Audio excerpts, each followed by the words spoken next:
Ticket ഫിനാലയുടെ 4ാമത്തെ ടാസ്കിൽ നിന്ന് അനിമോൾ ഇപ്പോൾ ഔട്ടായിരിക്കുകയാണ്. അനിമോളെ ഒരുപാട് ബോൾ വെച്ച് ഇങ്ങനെ എറിയുന്നുണ്ടായിരുന്നു. ആദില ഉൾപ്പെടെയുള്ളവർ ഔട്ടായ സമയം മുതലേ എറിയുന്നുണ്ട്. കൂടുതലും നെവിനാണ് എറിഞ്ഞത്. പിന്നെ ഷാനവാസും എല്ലാവരും എറിഞ്ഞിട്ടുണ്ട്, ആരുമില്ല എറിയാത്തവരായിട്ട്. അപ്പോൾ ഔട്ടായവർ 4 പേരും ഇവരെ എറിയുന്നുണ്ട്. ഔട്ടായി വന്ന അനിമോളെടുത്ത് അതിലെ കൺഗ്രാജുലേഷൻസ് പറയുന്നുണ്ടായിരുന്നു. അപ്പം നോക്കണേ, ഇത്രയും അടുത്തിരിക്കുന്ന ആൾക്കാരാണ്, പക്ഷേ ടാസ്കിലൊക്കെ തോൽക്കുമ്പോഴുള്ള ആ ഒരു മെൻറ്റാലിറ്റി ഉണ്ട് ഇവരുടെ. ഇവർ അടുത്ത സുഹൃത്തുക്കളെന്ന് നമുക്കിവരെ കണക്ക് കൂട്ടാൻ പറ്റുമോ?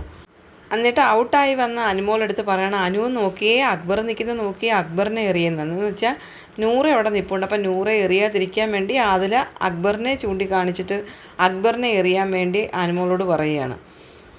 എന്തൊരു മെൻറ്റാലിറ്റിയാണ് ഇവരുടേത് മനസ്സിലാവുന്നില്ല. ഒരു ഫ്രണ്ട്ഷിപ്പ് കീപ്പ് ചെയ്യുന്നെന്നുണ്ടെങ്കിൽ ഒരാൾ ഔട്ടാകുമ്പോൾ നമുക്ക് അതിൻ്റേതായ ഒരു വിഷമം തോന്നും.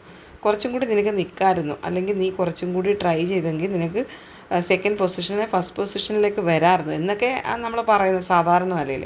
പക്ഷേ ഇവരെ സംബന്ധിച്ചിടത്തോളം ഇവരങ്ങനെ ഒരിക്കലും ഒരു ടാസ്കിലോ അല്ലെങ്കിൽ ഒരു നോമിനേഷൻ്റെ ടൈമിലോ ഒന്നും ലാലേട്ടൻ വരുന്ന എപ്പിസോഡിലോ ഒന്നും അനുമോൾക്ക് വേണ്ടി ഒരു നല്ല വാക്ക് ഈ ആദിലയുടെ വായിന്ന് കേട്ടിട്ടില്ല. പിന്നെ നൂറെന്ന് പറഞ്ഞ സാധനത്തിനെ പിന്നെ പ്രത്യേകിച്ചെടുത്ത് പറയുകയേ വേണ്ട. ഒറ്റയ്ക്കിരുന്ന് സംസാരിക്കുന്ന സമയത്ത് പോലും നൂറ ഇങ്ങനെ അനുമോളെ പറ്റി എന്തെങ്കിലുമൊക്കെ പറയുന്നത് കേൾക്കാം.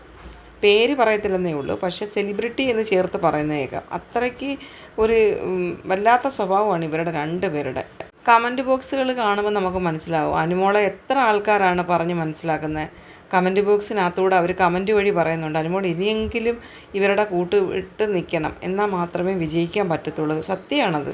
ഇങ്ങനെയുള്ള കൂട്ടുകാരുടെ കൂടെ ചേർന്ന് കഴിഞ്ഞാൽ നമുക്കും കൂടി അത് മോശമാവത്തേ ഉള്ളൂ. ഇവിടെ കുറേ പേര് കമൻറ്റ് ബോക്സിൽ വന്നിട്ട് പറയുന്നുണ്ടായിരുന്നു അതിലെ നൂറ എന്ത് ചെയ്തിട്ടാണ് ഇങ്ങനെയൊക്കെ പറയുന്നതെന്ന്. പക്ഷേ വൈൽഡ് കാർഡ് എൻട്രി ആയതിന് ശേഷമാണ് ആദില ഒച്ചുപോലെ അനുമോളുടെ ഒപ്പം കൂടിയത്. ആദിലയ്ക്ക് മനസ്സിലായി അനുമോളെ സപ്പോർട്ട് ചെയ്യുന്നവരെന്തായാലും ആദിലയും കൂടെ സപ്പോർട്ട് ചെയ്യും. അപ്പോൾ ആ ഒരു ലക്ഷ്യത്തോടെയാണ് ഇവരടുത്ത് കൂടിയത്. പക്ഷേ മാക്സിമം ഇവർക്ക് കിട്ടുന്ന സാഹചര്യങ്ങളിലെല്ലാം അനുമോളെ കുത്തുകയും ചെയ്യുന്നുണ്ട്. അനുമോൾ